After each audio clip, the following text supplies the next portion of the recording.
and gentlemen, warm welcome to the 20th Annual National Conference on Inclusive Growth, a flagship event of Sa-Dhan.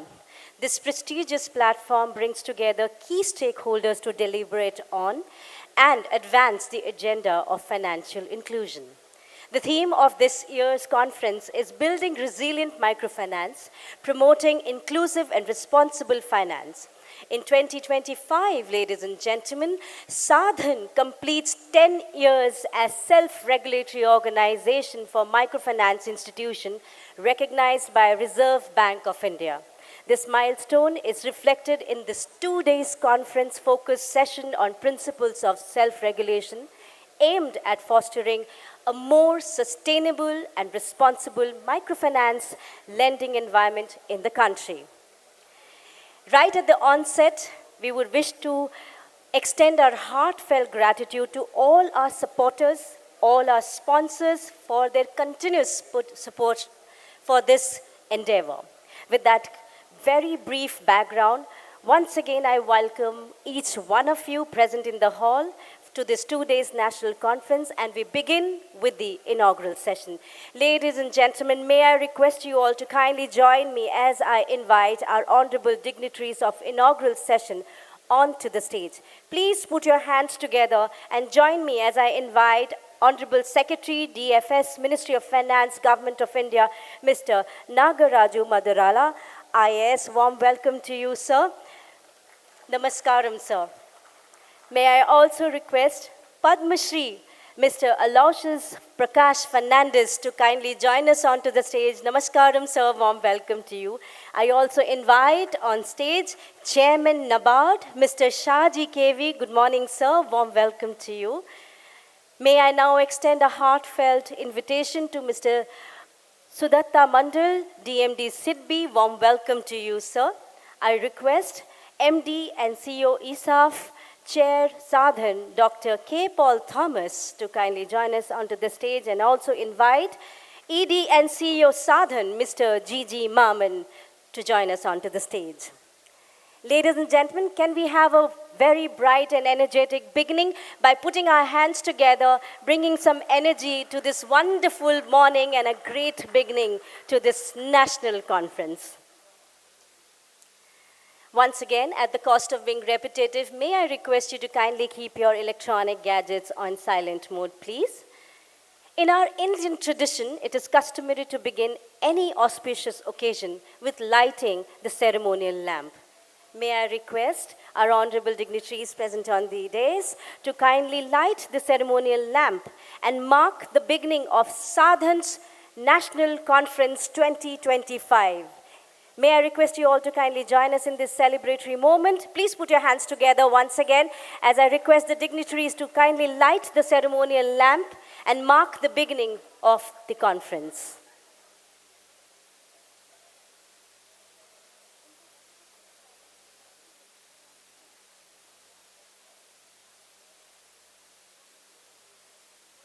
An auspicious ceremony, ladies and gentlemen.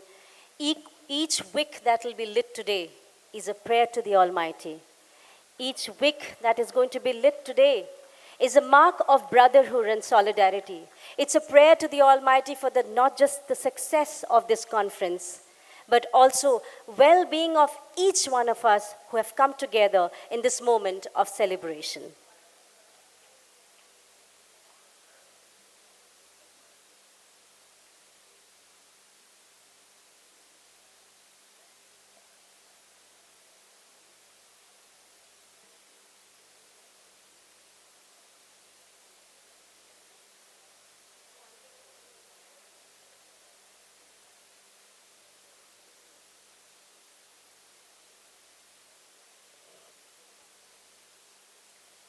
The ceremonial lamp has been lit, which extends to the universe as a prayer and also marks the beginning of this inaugural session for this 2 days national conference organized by Sa-Dhan 2025, ladies and gentlemen. We now wish to welcome our distinguished guest onto the stage with a planter and a shawl. May I request Chair Sa-Dhan, Dr. K. Paul Thomas, and Sa-Dhan Women Comrade to kindly join us onto the stage to present a shawl and a planter to Honorable Secretary Sir, Secretary DFS Ministry of Finance, Government of India, Mr. Nagaraju Maddirala. May I request Thomas Sir to kindly present the shawl and also Sa-Dhan Comrade to kindly welcome Sir with a planter. Warm welcome to you, sir. We are very honored to have you with us. Ladies and gentlemen, welcoming Honorable Secretary, DFS Ministry of Finance, Government of India, Mr. Nagaraju Maddirala, IAS.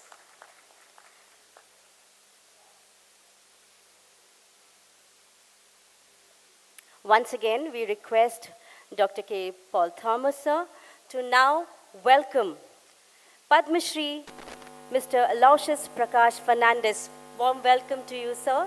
Our stalwart, our legend of the industry. We welcome him with a shawl and a planter. May I request the women comrade of Sa-Dhan to kindly join us onto the stage, present a planter to Padma Shri, Mr. Aloysius Prakash Fernandez, and we also present a shawl and welcome him. This moment becomes special if we all join in together by putting our hands together. Thank you so much. May I now request ED and CEO Sa-Dhan, Mr. Jiji Mammen, to kindly welcome Chairman NABARD, Mr. Shaji KV, and also request Women Comrade of Sa-Dhan to kindly present a planter and welcome Chairman NABARD. Warm welcome to you, sir.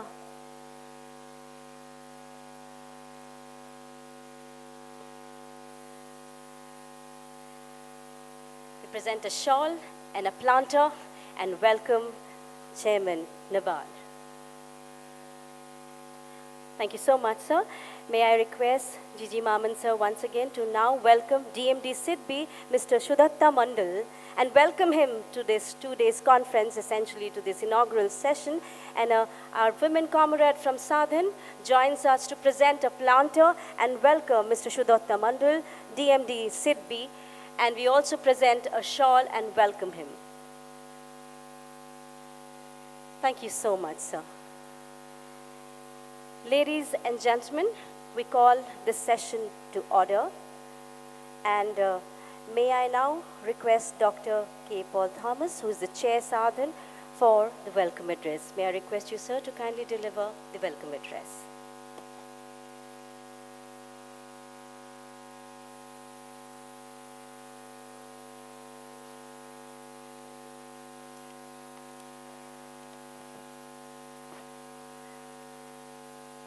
Good morning, ladies and gentlemen.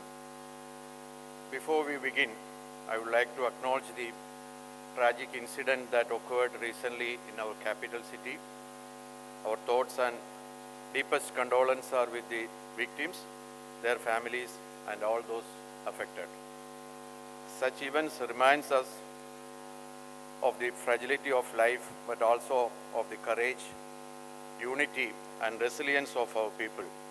As we gather today, let us reaffirm our shared commitment to building an inclusive, responsible, and resilient society, united even in the face of adversity.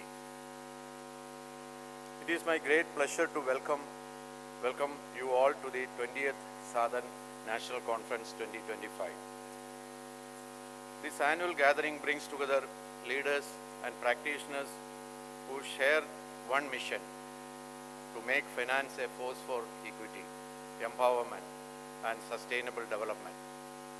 Our theme this year, Building Resilient Microfinance, Promoting Inclusive and Responsible Finance, reflects both the challenges we have overcome and our aspirations for the future.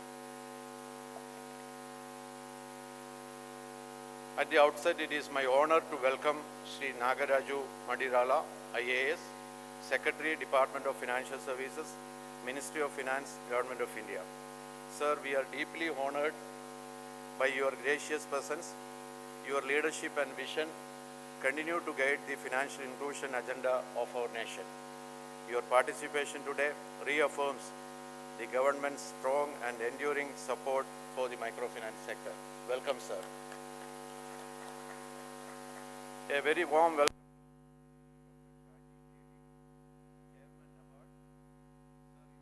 in advancing NABARD's mission to empower rural India through sustainable and equitable financial solutions has been truly inspirational. Thank you so much, sir, for your support for Sa-Dhan also. Welcome, sir. I also extend a warm welcome to Shri Sudatta Mandal, Deputy Managing Director, SIDBI. Shri Mandal has played a pivotal role in shaping SIDBI's strategic initiatives, strengthening MSME ecosystem, promoting green and sustainable finance, and expanding credit access for small entrepreneurs. Welcome, Shri Mandal. I also welcome Shri Jiji Mammen, Executive Director, Sa-Dhan. He has been, and along with the Sa-Dhan team, he has been working hard to make this conference as a reality. So welcome, Shri Jiji Mammen. So this year's conference is also a moment of great pride for Sa-Dhan.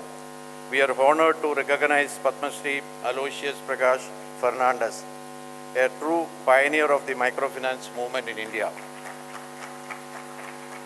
Shri Fernandez's visionary leadership and unwavering commitment have transformed the landscape of community finance and financial inclusion, empowering millions of underserved families across the country. He has served as chairperson of NABFINS, and his distinguished career includes roles with Caritas India, the World Bank, SIDA, and MIRADA. The NGO he continues to serve as a member secretary. He is also the founder chairperson of Sangamitra Rural Finance, which provides affordable credit to rural communities. Sir, your life's work stands as an inspiration to all of us. It is Sa-Dhan's privilege and honor to recognize your lifelong dedication to building an inclusive and resilient financial ecosystem. Welcome, sir. This year marks 10 years of Sa-Dhan as self-regulatory organization under the guidance of Reserve Bank of India. Over this decade, Sa-Dhan has worked tirelessly to uphold transparency, client protection, and ethical conduct, fostering trust across the ecosystem. Today, with about 220 members across 33 states and union territories, serving 63 million clients with a loan portfolio exceeding 2.27 lakh crores, Sa-Dhan stands as a strong voice for responsible finance and financial inclusion mission. Despite recent challenges, our sector has shown remarkable resilience. With strengthened governance and supportive regulation, it is projected to grow 12 to 15% in FY 2026, with a long-term outlook of 10 lakh crore in the next few years. Resilient microfinance truly embodies the spirit of Atmanirbhar Bharat, enabling people to invest in livelihoods, manage risk, and participate fully in the formal economy. A key highlight today is the launch of the PwC Sa-Dhan White Paper, Future of Microfinance, Propelling Growth, Fueling Prosperity.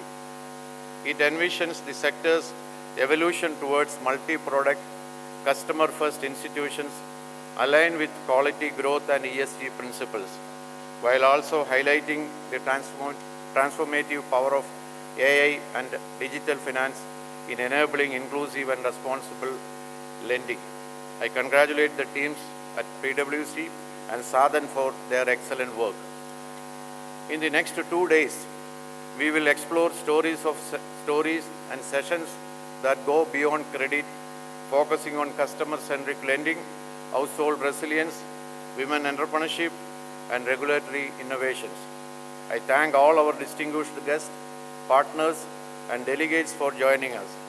I am confident these deliberations will inspire new ideas and partnerships to strengthen inclusive and responsible microfinance in India.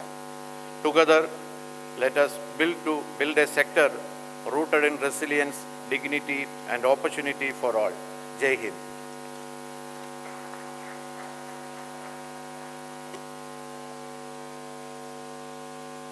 Thank you so much, sir, for that very warm note and also setting up the rhythm for these 2 days. National Conference. Thank you once again. May I now request DMD SIDBI, Mr. Sudatta Mandal, to deliver the special address.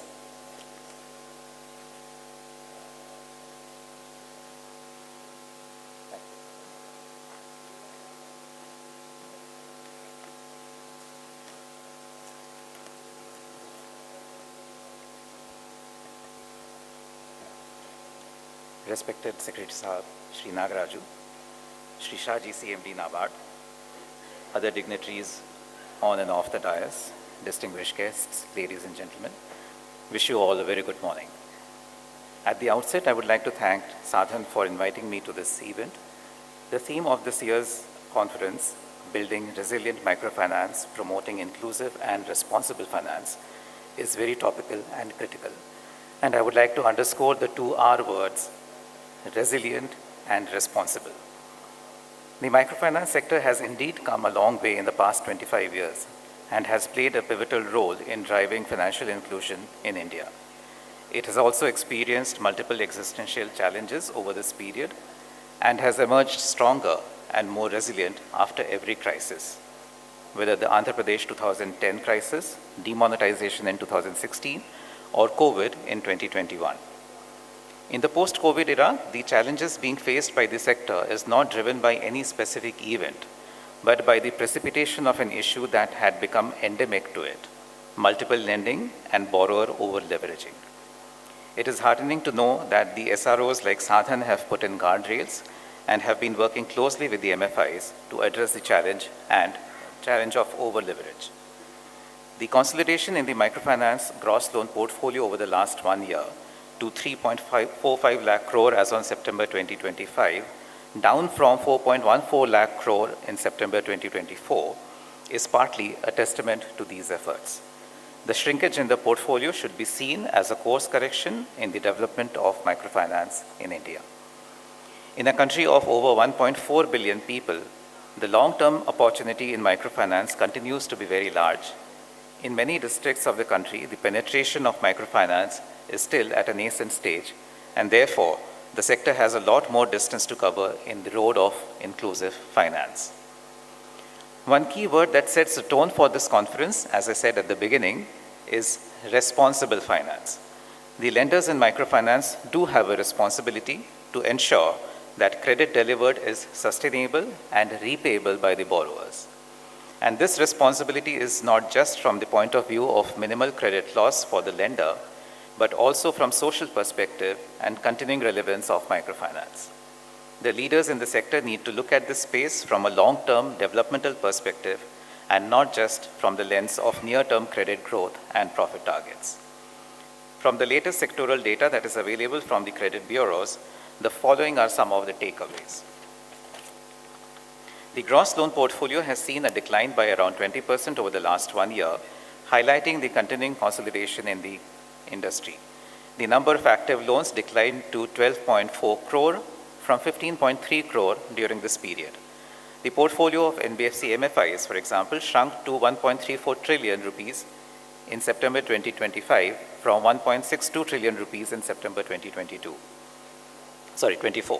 While a conscious slowdown by the players to control over-leveraging at the borrower level has been an important factor, the overall funding for the sector has also slowed down, particularly for the small players. While PAR 1 to 180 days and all sub-buckets within that have declined for September 2025 compared to September 2024 and June 2025, PAR 180 plus, including write-offs, however, has gone up substantially. The latter is clearly due to the difficulty in recoveries from deeper delinquency buckets. Prudent underwriting and strong portfolio risk management will clearly be the hallmark of any sustainable microfinance lending business. And prudence doesn't only mean going by the specified numbers of lenders to a borrower, whether it is 3 or 4. Fundamentally, what is important is to do a simple evaluation of the debt servicing ability of the borrower based on a realistic estimation of income of the household. And the debt to be considered cannot only be the microfinance loans. The other household debts, like retail loans or home loans, if any, should also be taken into account. Though I admit it is not easy to assess either the household income or total indebtedness, which could also include loans taken from the informal system like the local money lenders. The MFI lenders will have to collectively come up with suitable tools and methodologies for proper assessment of household income and debt, which can provide better comfort to the lenders and investors, thereby enhancing financial flexibility and sustainability. There is a growing narrative in the microfinance sector that the concept of joint liability and group dynamics is progressively getting diluted. It is important to understand that the real reasons behind such a phenomenon, whether it is due to social transformation or a lack of rigor and discipline in MFI processes. The concept of JLG has been a structural support in microfinance lending by mitigating asset quality risks. If the group cohesiveness model is losing its relevance, then microfinance will be directly competing with fintech and digital platform-based lenders going forward. SROs have all along played an important role in the development of the microfinance sector, particularly over the last decade. But a lot more needs to be done, and I'm confident that proactive steps will continue to be taken by them, which will make these sectors stronger, even more resilient, thereby providing more comfort to the lenders. Some of the issues that the SROs need to look at closely include strengthening the governance standards among the MFI players, which will ensure better reporting and disclosures, sharing of information with lenders and investors, proactively identifying the red flags in industry lending practices or specific problems in certain geographies, which will enable the adoption of early mitigation measures, increased adoption of digital technologies, which will improve productivity and also ensure better monitoring and disclosures on a real-time basis, monitoring effective interest rates being charged by the players and ensure that they are reasonable and not usurious, and work out strategies at an industry level to reduce employee attrition and employee frauds, which have a significant bearing on the operations of microfinance players. To conclude, India's microfinance sector has evolved from a grassroots movement into a structural financial ecosystem that empowers millions of underserved households, especially women. Initially driven by self-help groups and NGOs, it gained momentum with the entry of NBFC MFIs and regulatory support from institutions like SIDBI and NABARD. Despite facing severe stress cycles, the sector has shown remarkable resilience. To emerge stronger over the next decade, microfinance institutions must address challenges like over-indebtedness, high interest rates, and regional concentration risk. Finally, better engagement with borrowers, enhancing financial literacy, and integrating technology for better risk management will be key to building a more inclusive and sustainable microfinance future. Thank you all for your attention and look forward to a meaningful discourse during the two-day event. Thank you. Thank you so much, sir, for those very special and thought-provoking words. Thank you once again, sir. May I now invite Chairman NABARD, Mr. Shaji KV, to kindly deliver the keynote address.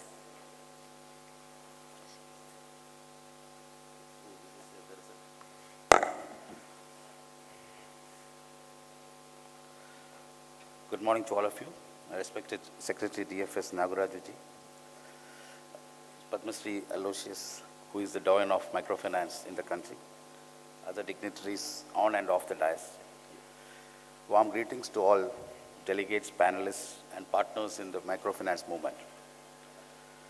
I congratulate Sa-Dhan for 20 years of its existence and also 10 years as a SRO. And right at this point, being an SRO, that too of microfinance industry, is a very daunting task because of the various issues which have come. Microfinance, as I understand, there are two paradoxes. One is that it is trying to bank those who are unbankable, considered unbankable. The other thing is that it is not merely finance. Finance, if you stress more in terms of increasing the balance sheet size and all, that is what we saw in the last 2 years. There was an unbridled increase in the outstandings, and then the things have come to a standstill. So that means microfinance is not just finance; it is increasing the income, not of the institutions, but of the customers who they are targeting. That is the one thing which we need to. With increasing income only, the sustainability of the institution, because we are dealing with people who are not having substantial income. So in the process of our improving business, we need to target at increasing the income of the customers and then empowering them in terms of literacy and make them more bankable, because we are trying to target new to credit type of customers with lesser income. Maybe initially for the consumption needs they may approach you, but then we have to help them to graduate into enterprises or livelihood earning activities. Now, the theme is very apt at this moment: resilience, inclusiveness, and responsible. These three are very important as the country moves to the 2047 target of becoming a Vikasit Bharat. Inclusiveness is very important, and resilience is more important because we are touching the lives of the masses. Over a last 3 decades, there are a lot of credit delivery channels which have come, and there is an ecosystem of empowerment which have been created. This empowerment, this ecosystem happens to blend the finance, livelihoods, and digital innovation. Without these three, I think the empowerment of the ecosystem would not have happened.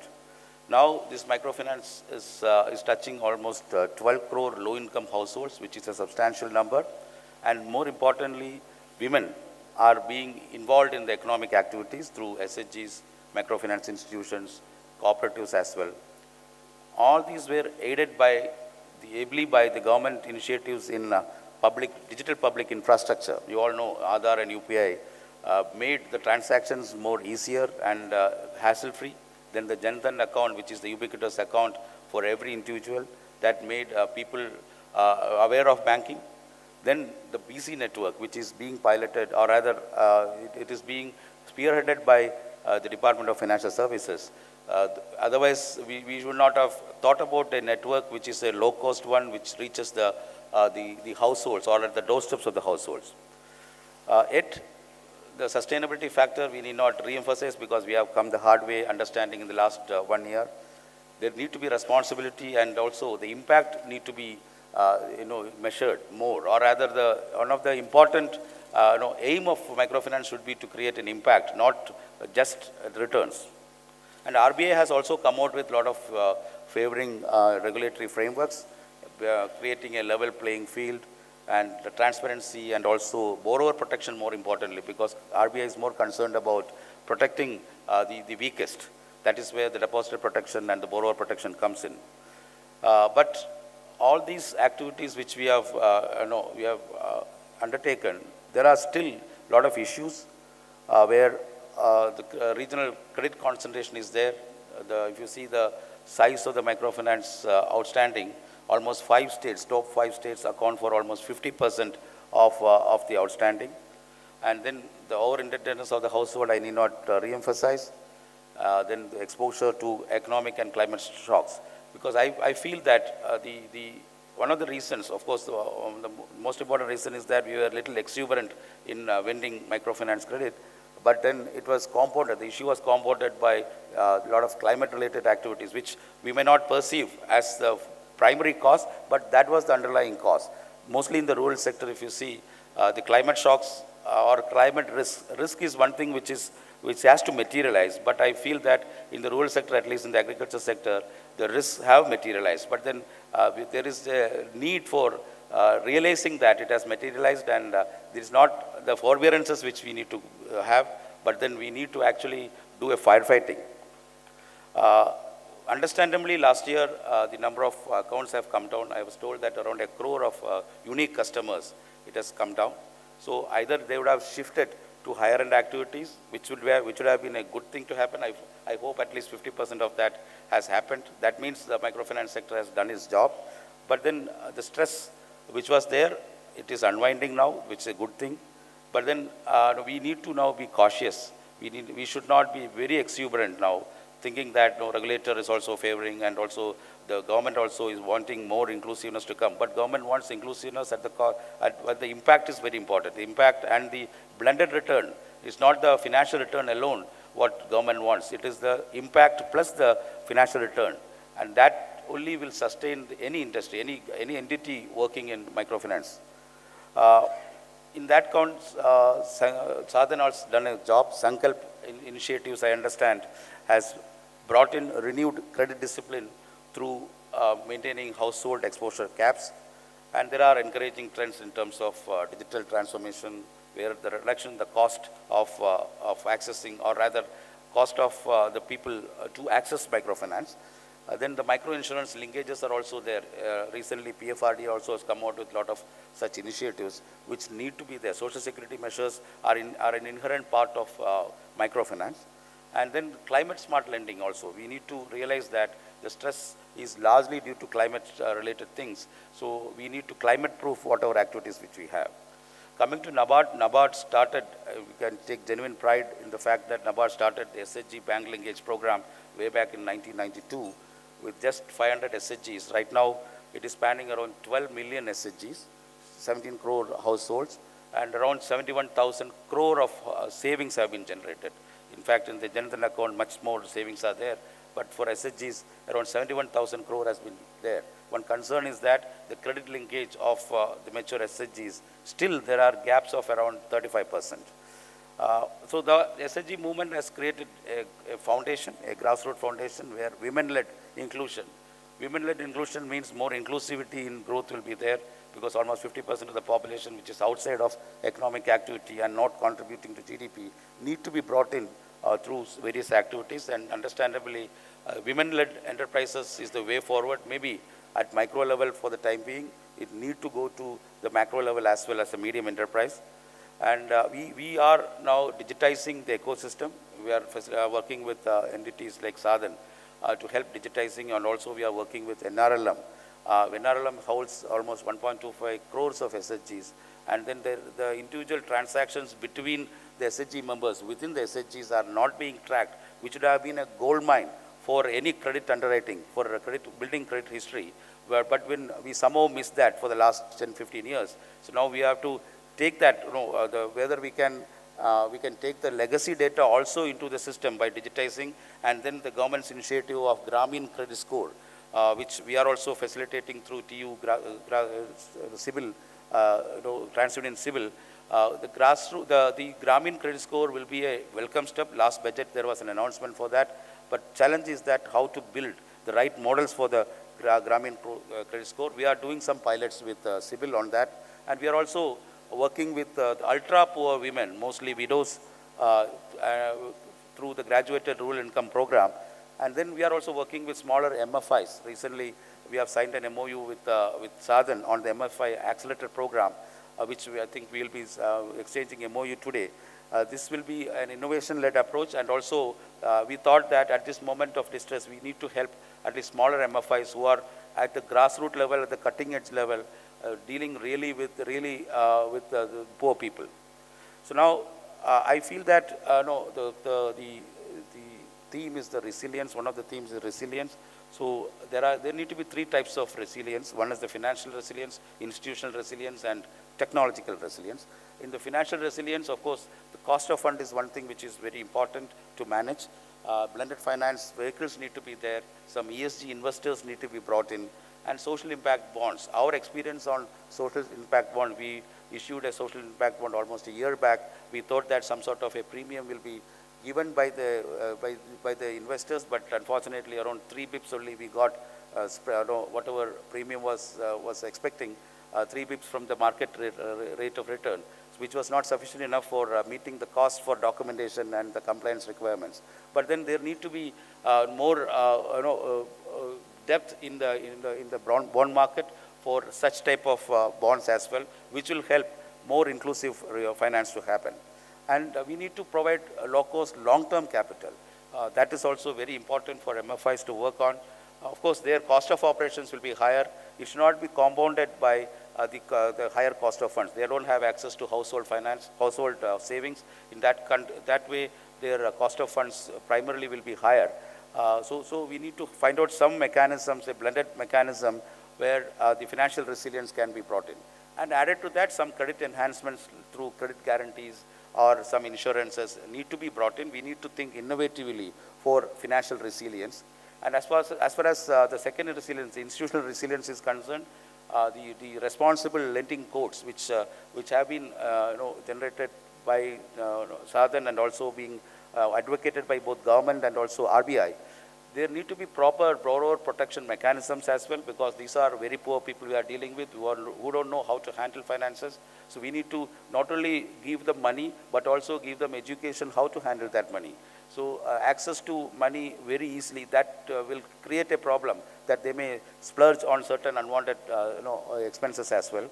And there need to be an ecosystem where data need to be shared, because there are experiences lying in pockets.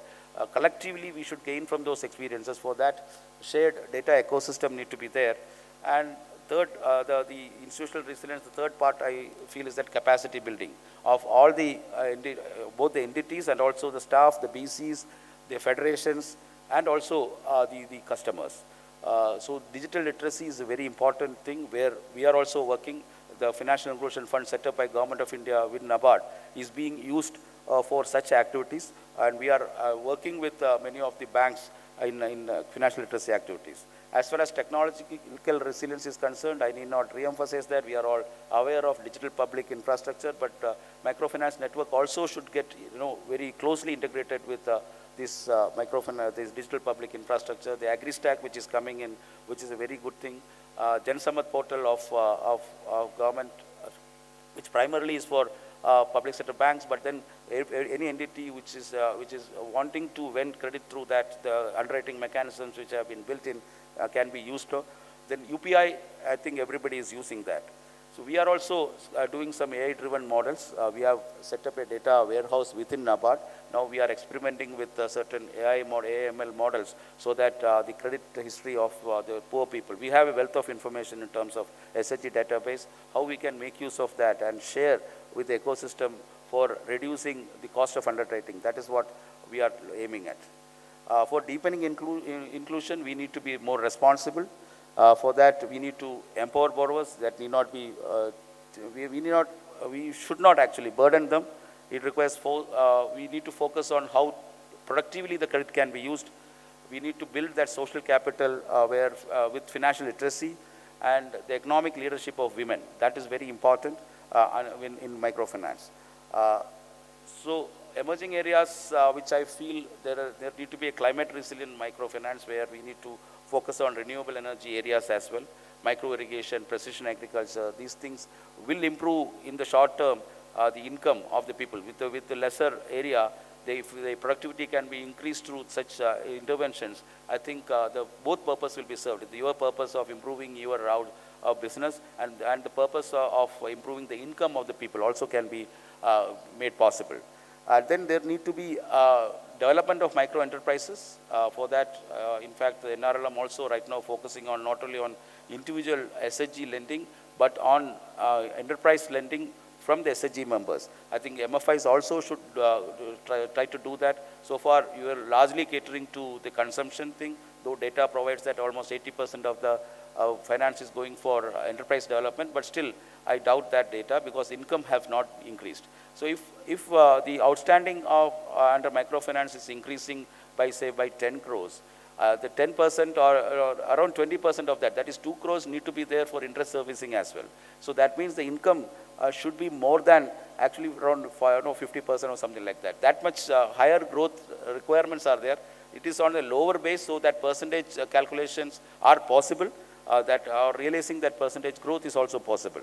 And then we need to, microfinance, we need not only track the growth, we need to track the impact also. That is one important thing for resilience. And then digital empowerment, which is an all-encompassing one. As NABARD, we are committing to the microfinance because our primary focus is on improving the livelihoods of the rural areas. We have around 1.2 lakh crore under refinance portfolio through MFIs and cooperatives and livelihood finance. FIF, Financial Inclusion Fund initiatives are well known. We are also doing capacity building in terms of micro-entrepreneurship development and livelihood development. A digital scorecard, which I was just mentioning with TransUnion Civil, is one of the recent initiatives. And as we grow, as the focus is on expansion, I think we need to, CAGR of 20% is possible, but then how it can be more impactful and more women-centric and more green. And that is what we need to focusing on. So resilience comes with collaboration and trust.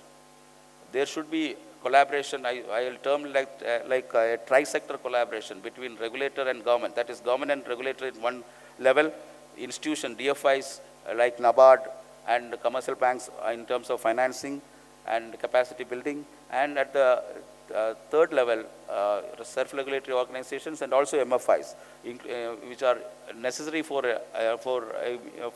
ensuring last mile inclusion and responsible conduct. That is more with the last mile, though the other layers may monitor those things, but actual impact in terms of responsible conduct is to be done by the entities themselves. So, to conclude, I will say that it is not merely it is not merely finance. I said it's a movement of hope and empowerment, because as country grows, country is growing at upwards of 7 to 8%, but then we need to take all sectors of the society along with this growth. For that to happen, the masses, the rural masses need to be taken forward. Right now, the data is that almost 50% is dependent on agriculture, producing only 18% of the GDP. That means per capita income will be lower. So we need to take people out of agriculture and to the other higher end activities like processing, MSME activities and such other things. Roughly around 15% of the population only should be dependent on production agriculture. We need to move the other sectors outside of agriculture. For that to happen, I think MFIs have a larger role to play. I hope with initiatives like this and with NABARD will be there to support these initiatives. And of course, our Department of Financial Services is all along focusing on this inclusive growth. We all should now provide hope and empowerment to the masses. Thank you.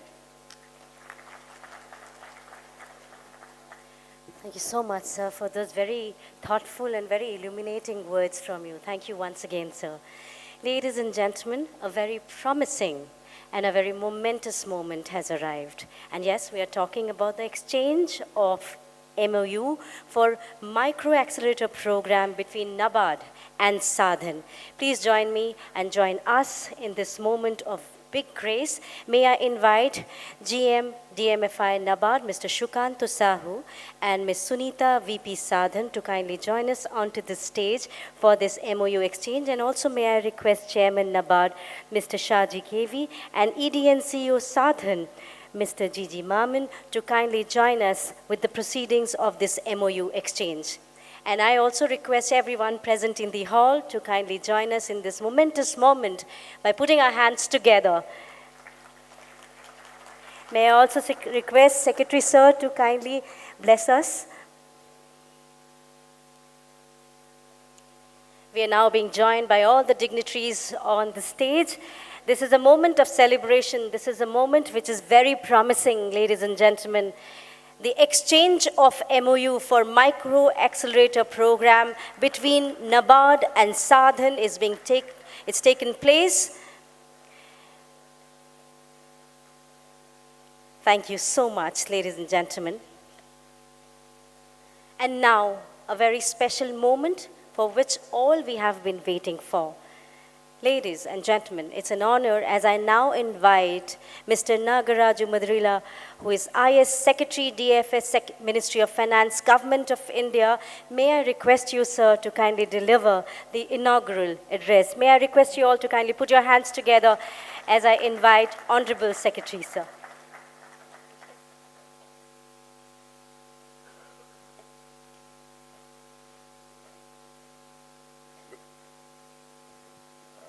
Good morning, ladies and gentlemen. Dr. Paul Thomas, Chairperson Sa-Dhan, Mr. K.V.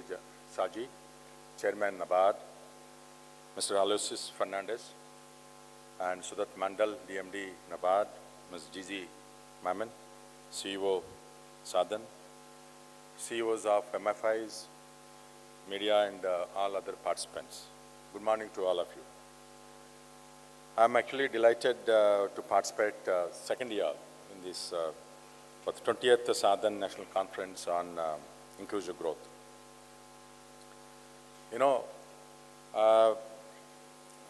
the microfinance sector has become one of the most important pillars of economic growth as well as enabling inclusive growth for most vulnerable sections of population, including women. I think all of us, most of you are actually spent lifetime in the microfinance sector. So I'm not here to tell you how this sector is important and significant and how this sector has played a key role in the empowerment of women in most parts of the country.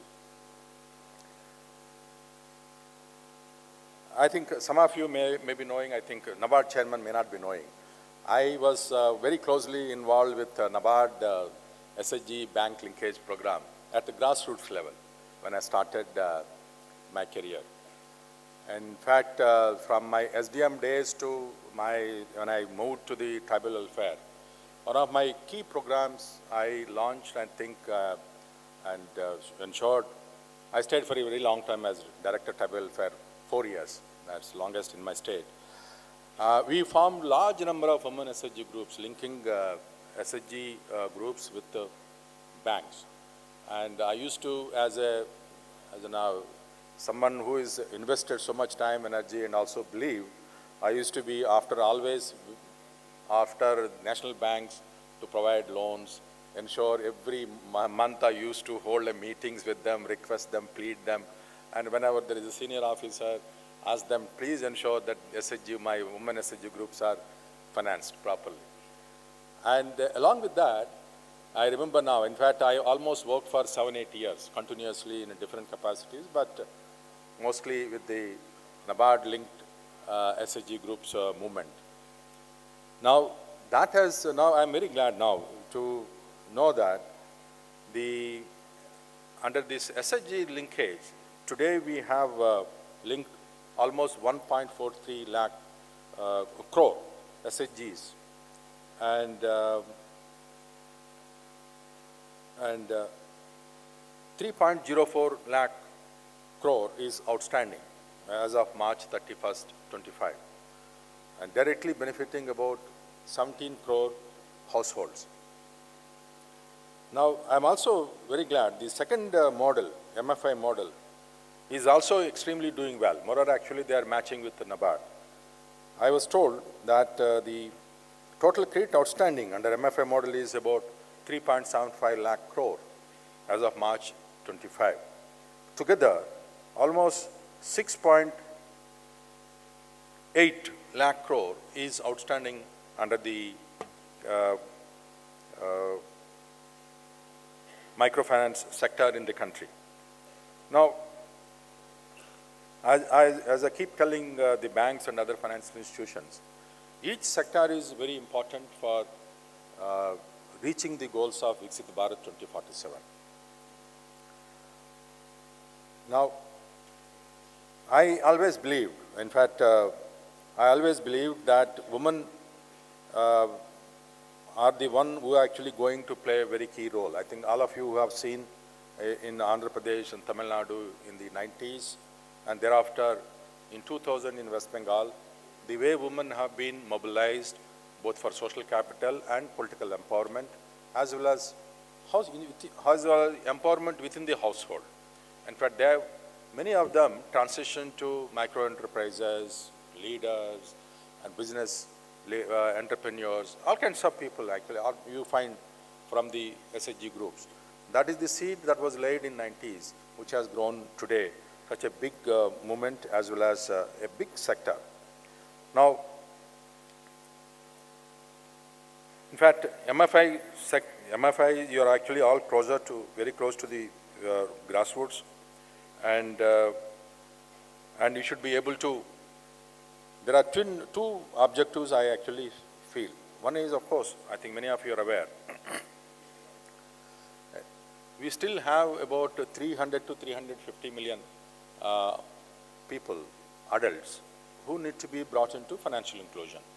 Despite large number of schemes the government is implementing, we launched several schemes, but despite that, we still have huge segment of population to bring it to the financial inclusion.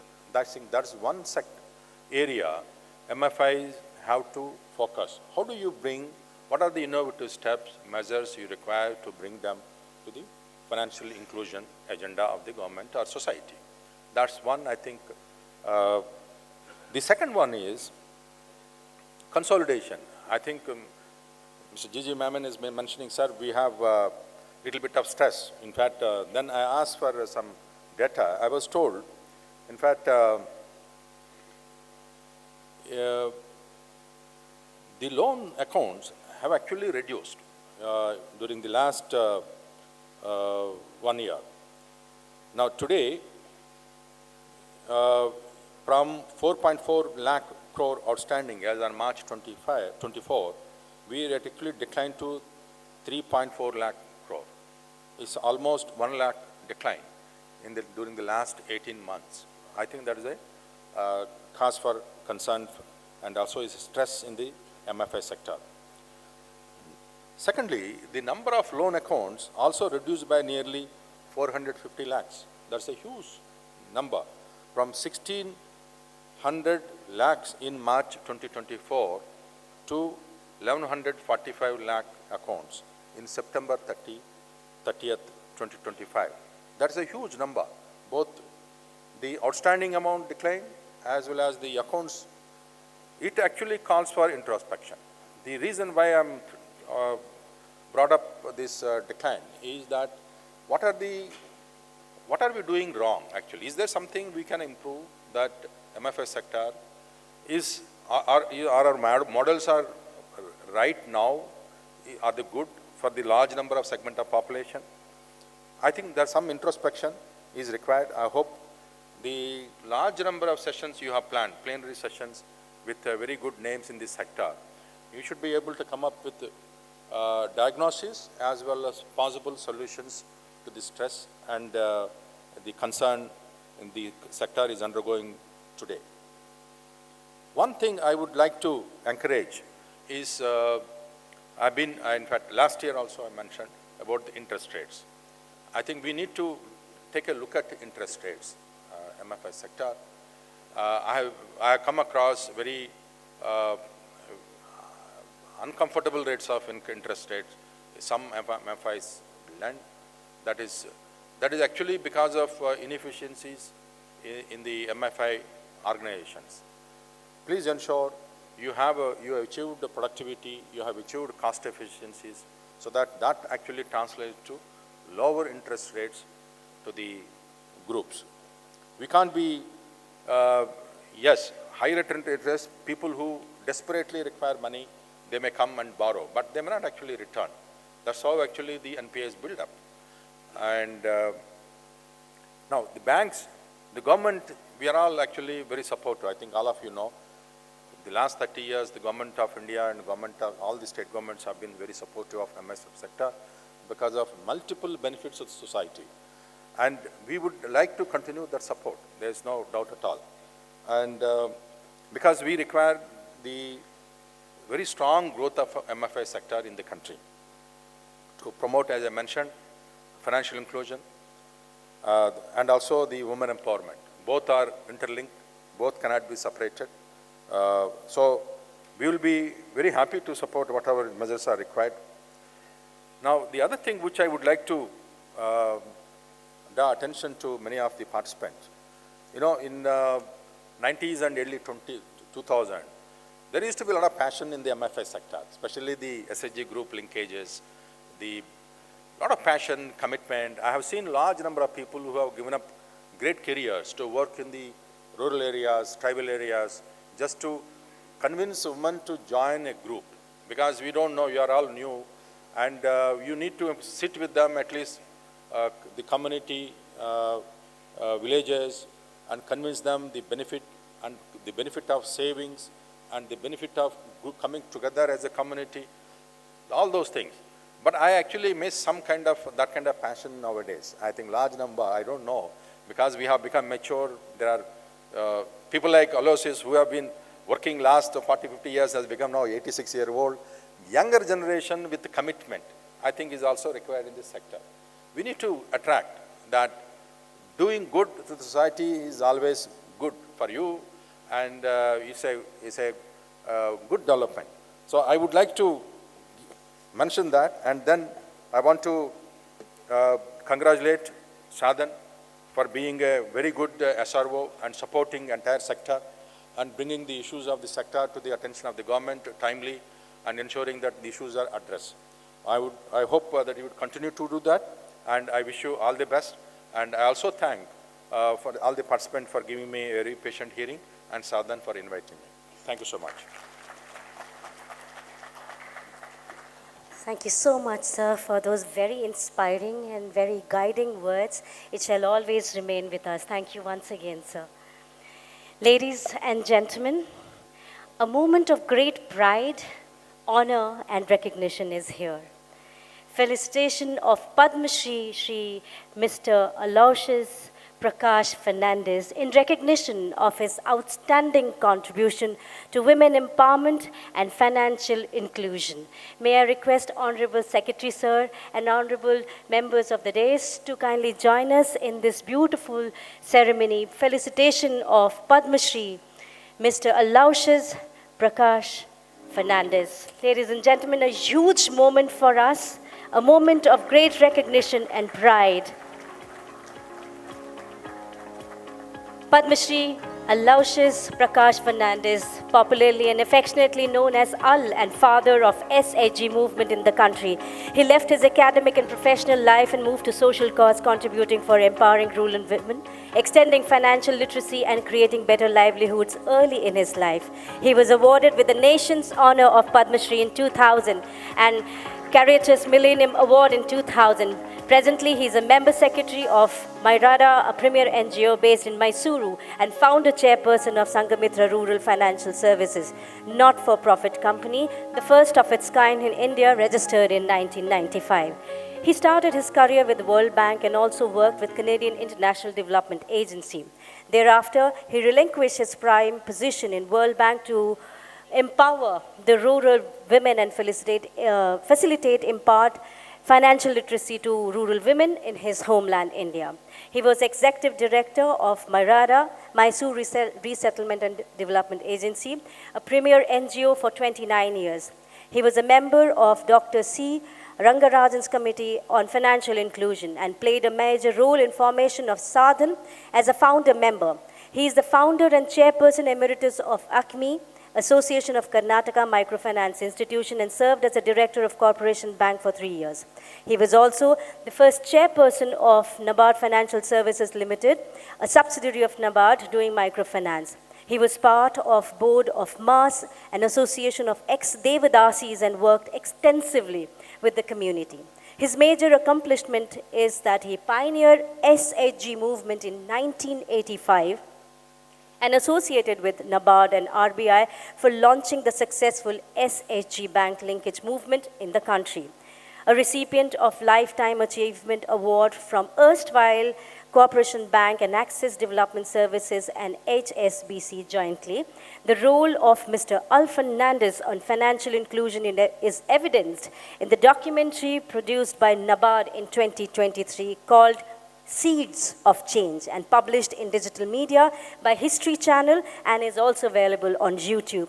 Considering his extensive work in the social sector and financial inclusion, Sa-Dhan is honored to felicitate him with a Lifetime Achievement Award for his immense contribution to financial inclusion, microfinance, and women empowerment. Ladies and gentlemen, please join me once again with a huge round of applause for the legend who is with us, Padma Shri Aloysius Prakash Fernandez. May I request you, sir, to kindly, very briefly, bless us with your words.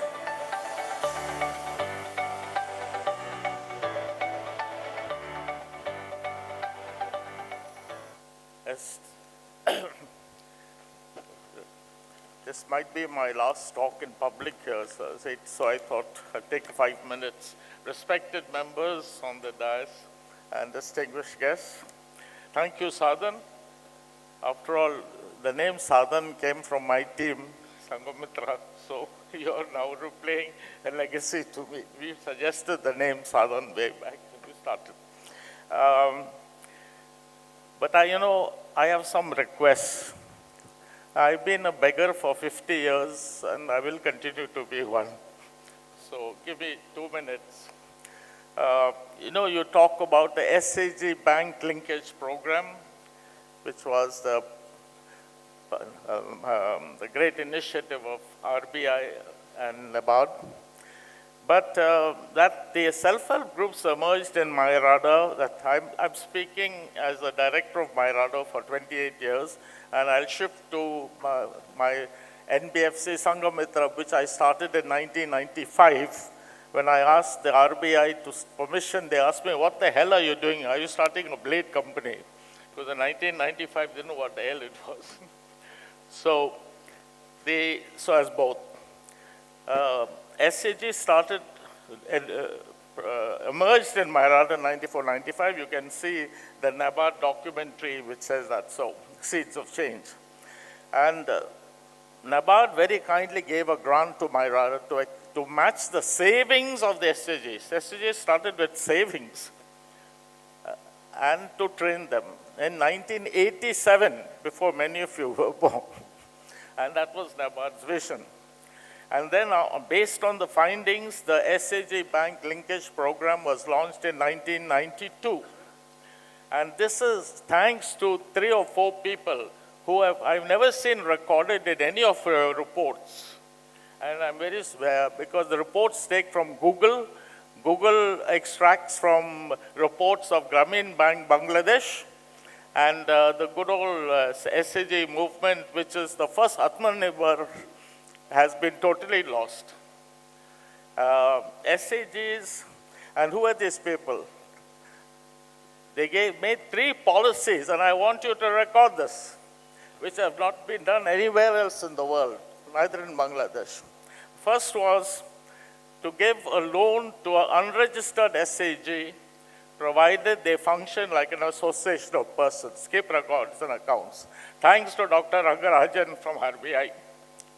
The second was give a bulk loan to the SAG. Don't waste your time with small loans. Let the self-help group decide. I used to say the SAGs were the Facebook of the 1980s. They knew everything about people. And thanks to YC Nanda, who is not with us, Kotaya, who is still with us from NABARD, and Bakshi, who came later. And the third was, of course, without security. That was not difficult to get. Now, these are the people who really founded financial inclusion. And I'm glad you talk about growth. Financial inclusion without growth is not worth the trouble. Don't waste time. And growth requires other inputs. Now, these were the people who should be recognized. But let me now make my claim. But the SAGs required some investment in training for 4 to 5 months, how to save, how to run a meeting. And I must say, we called it institutional capacity building. Before the loans were given from the bank, the SAGs would save, they would lend to one another, and all this was done. And thanks to NABARD, Shaji Sahab, you all provided funds for training, up to 7,000 to 8,000, and several state governments also did this. Thanks to you all. Now, and here's a secret, that SAGs started with savings. They were not lending institutions and solving their own problems. They were the real Atmanirbhar we want to talk about. Now, then the problem started. And here I want you to listen to me. The SAGs took investment up front. That's too long for the generation. So what has happened? They became JLGs, joint liability groups, which are only the same groups of the Grameen Bank of Bangladesh. And as a result, they moved fast. Everybody liked them. There were no savings. There was no training. The whole JLG was part of the, what I call quick commerce culture, gratification. That's what it has become. And we are encouraging this. As a result, NPAs have gone up. And you get a report from RBI every second day saying, control this, control that. Now, Sangamitra, which was started to support the SAG Bank Linkage Program, we still keep that model. Do you know what our NPAs are? Up to the end of last year, it was less than 1%, 0 minus 42. Unfortunately, the Karnataka government came out with an act about harassment, so it has gone up a little bit. People have taken advantage of it. So I must thank NABARD for all this work. And now that's my request. So banks have become nervous now because of this JLG problem. So sir, Finance Secretary, my request to you is please make the banks less nervous, give them some guarantee fund. If you're not willing to shift back to the SAG bank linkage program, where the self-help groups take the responsibility, then please give them some guarantee fund so that the banks will be happy. And that's my request. Second, my request is, NABARD, sir, please re-emphasize the training of SAGs. And they will solve all your NPA problems. They will solve your guarantee fund problems. You won't need it anymore. And SBI, state banks, Mishra Saab, you'll take the lead. You did such a good job. You're still doing, but push it a little more. Thank you. So this is my final request. If you go back to what was the real Indian model, the real SAG Atmanirbhar of this country, you will survive. You will continue. You're sitting here because of them. Thank you.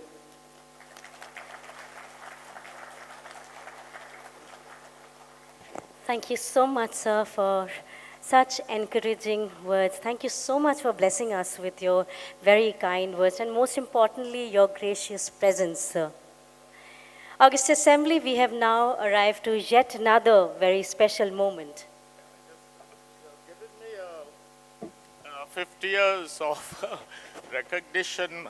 I wrote a book 10 years ago, 50 years of learning, and I'm still learning. I'm 86. So I'd like to give it back to Mammen, please. The release of the book, ladies and gentlemen, a huge round of applause.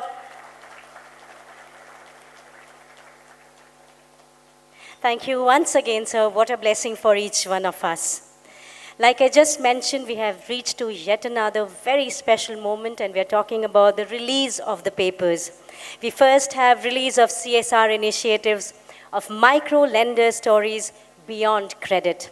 May I request our honorable dignitaries present on the dais to kindly join us and bless us with their presence and release the paper. And also may I request Head Communication Sa-Dhan, Ms. Rituparna Roy, to kindly talk about the CSR compilation and Participant Choice Award.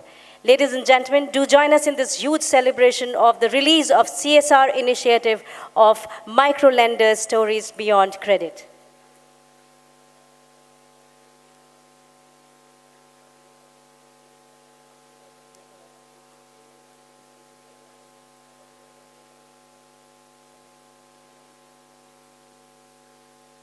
Good morning and a very warm welcome to all our esteemed guests. I'm delighted to take this moment to make a special announcement. The book CSR Initiatives of Microlenders Stories Beyond Credit is a humble and yet meaningful initiative by Sa-Dhan to highlight and celebrate the commendable efforts of the financial institutions that go beyond their core credit operations to contribute to the social economic development of the underprivileged communities. Please, a round of applause for this. This compilation is our way of acknowledging and showcasing the inspiring CSR initiatives undertaken across the sector. I would like to congratulate all of you and thank all the institutions that have shared their stories. This year, we have 69 participants for this book. And to make the book easily accessible, we have set up a Sa-Dhan stall just outside where you can scan the QR code to view the CSR book. I encourage all of you to kindly take some time out and explore it and appreciate the remarkable work done across the sector.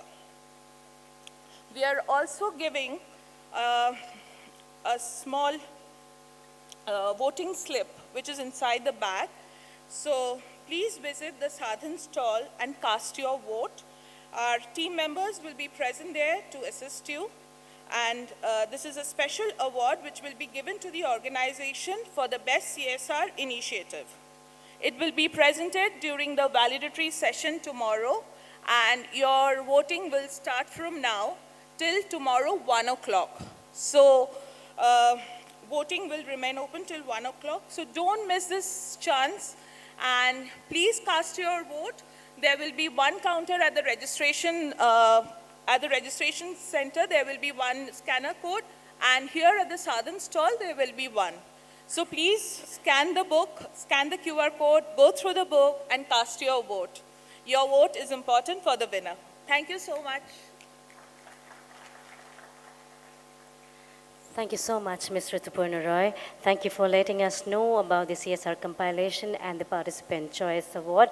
Ladies and gentlemen, the cost of being repetitive, do cast your vote and join us in this celebratory moment by casting your vote and dropping it in the ballot box.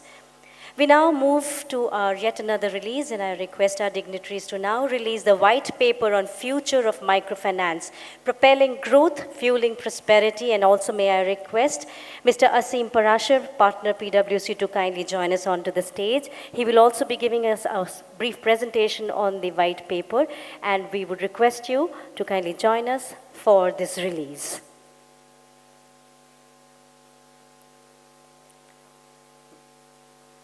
May I request Honorable Secretary Sir and the dignitaries present on the dais, also requesting Mr. Asim Parashar to kindly join us in this moment of great glory, the release of white paper, ladies and gentlemen, future of microfinance propelling growth, fueling prosperity. A huge round of applause for this moment.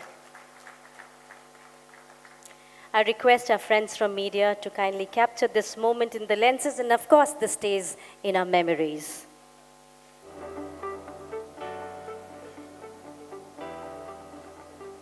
Future of microfinance propelling growth, fueling prosperity. And now may I request Mr. Asim Parashar to kindly give the brief presentation on white paper.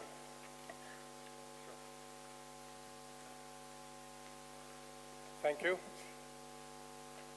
And a very good morning to esteemed guests on the dais and all the participants in this event. It is an absolute pleasure to be here at the Sa-Dhan National Conference on Inclusive Growth, a platform that continues to bring together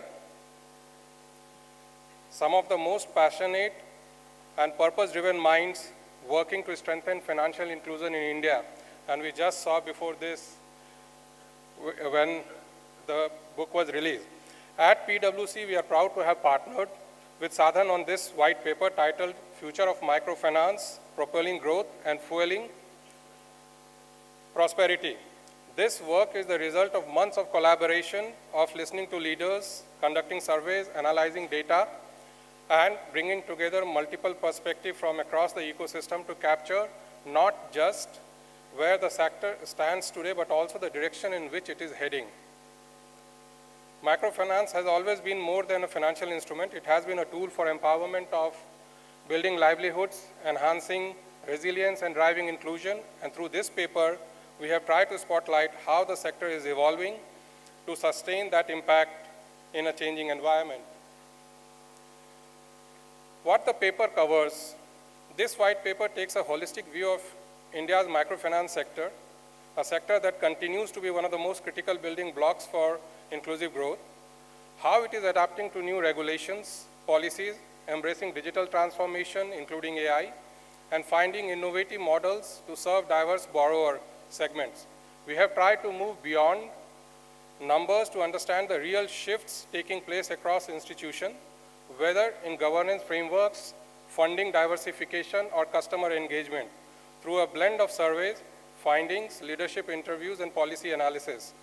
This paper maps the key trends that are shaping the future of microfinance.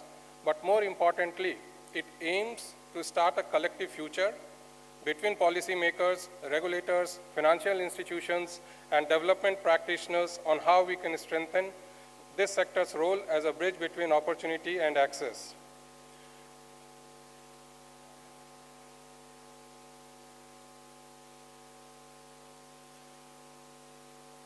Now, how we built this paper. This paper reflects the strength of collaboration and shared purpose. We began with a sector-wide survey sent to all Sa-Dhan members. We received responses from 35 senior leaders and CXOs from NBFC, MFIs, small finance banks, cooperatives, and other financial institutions. The idea was to understand emerging strategic priorities, challenges, and the directions of investment across the sectors.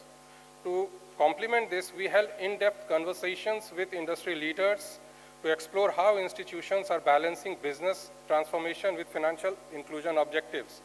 We then integrated policy and industry insights drawing from RBI circulars, from Sa-Dhan sector reports, PwC analytics, and to ensure that the findings were grounded in the real market developments and regulatory direction. And finally, none of this could be possible without the collaborative support from Sa-Dhan team. Their on-ground support, credibility, connect, and representation across diverse institutions gave the study both depth and authenticity. A special thanks to Mr. Jiji, Mammen sir, and the entire Sa-Dhan board who took out time to review the entire report. Now that's the commitment which we have seen from Sa-Dhan's leadership. Together, these inputs gave us a 360-degree view connecting boardroom perspectives with field realities, something that makes this white paper a truly collective reflection of this sector. Now, these are some of the findings from the survey, and two things which I would like to highlight. That from product centricity to customer centricity, this was already unstated theme of microfinance financing. But now we are seeing the leaders of microfinance institutions are very, very keen, and they are willing to focus on customers and come up with products which are differentiated and serve that. Still in the banking sector, the larger banks are more product focused, but here we are seeing a radical shift, and which is very interesting. Around 1/3 of the institutions are looking into transitioning into multi-product NBFCs. Now this transition, how it will happen is still meeting the ethos of microfinance is something which has to be looked at. But there is a commitment from the institutions that we are seeing. Customer feedback is being taken. 42% of the respondents kind of said that they are defining their products and services based on the customer feedback. Now that is becoming institutionalized out here. And half of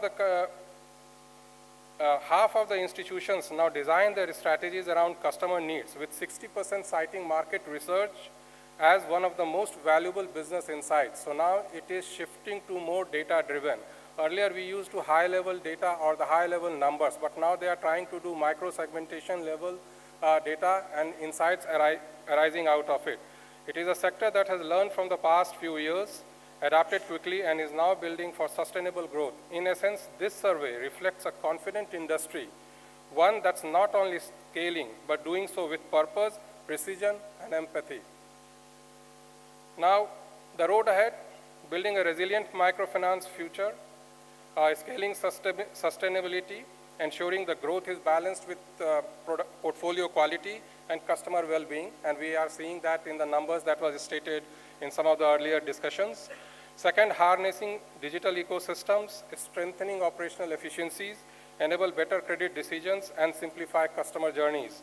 Third, embedding analytics for risk and impact, leveraging data to improve underwriting and portfolio monitoring and impact measurement.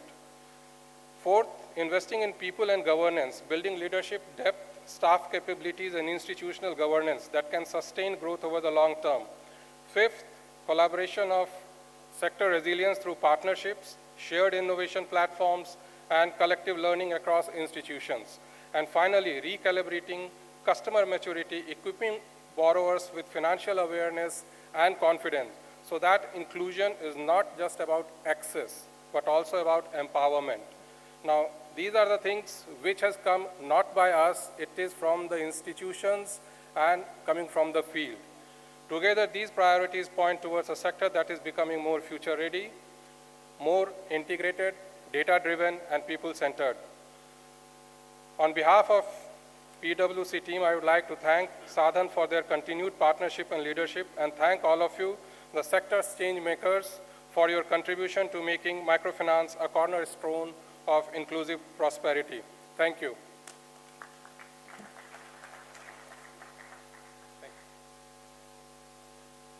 Thank you so much for that wonderful presentation. Ladies and gentlemen, with that, we have reached to the concluding moments of the inaugural session, and on behalf of Sa-Dhan, we wish to present a memento to our esteemed dignitaries on the dais, and may I request Chair Sa-Dhan, Dr. K. Paul Thomas, to kindly present a memento to respected Secretary Sir, Secretary DFS, Ministry of Finance, Shri Nagaraju, Maddirala, IAS. Thank you so much, sir, for your valuable words and your very precious time.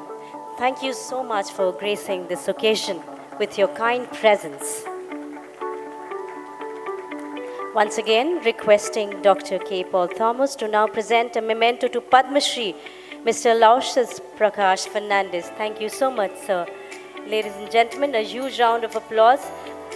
Thank you for your gracious presence, sir.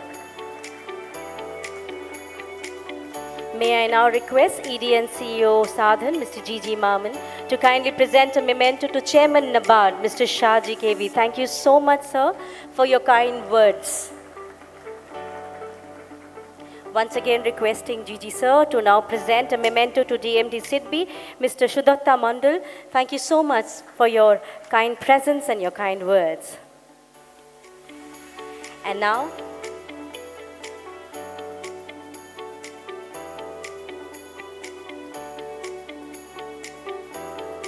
we take this moment, capture this in our lenses, and of course, this stays in our memories.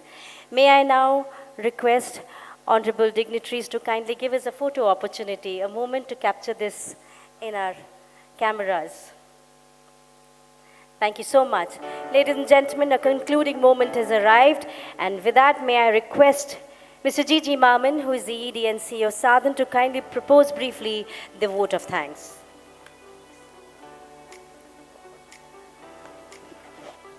Good morning to all respected dignitaries on the dais and off the dais. In fact, we are already overshot by 10 minutes, so I will not take any time. First of all, let me welcome everyone in this hall to this 20th Sa-Dhan National Conference. Especially, we have some delegates from outside. We have around 15 delegates from Sri Lanka, another 7 delegates from Myanmar. So I extend a hearty welcome to all of you, especially our friends from outside the country.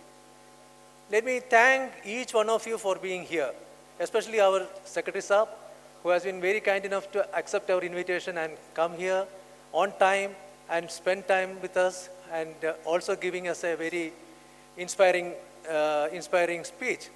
In fact, his assurance that government is there to support the microfinance sector is quite reassuring to all of us.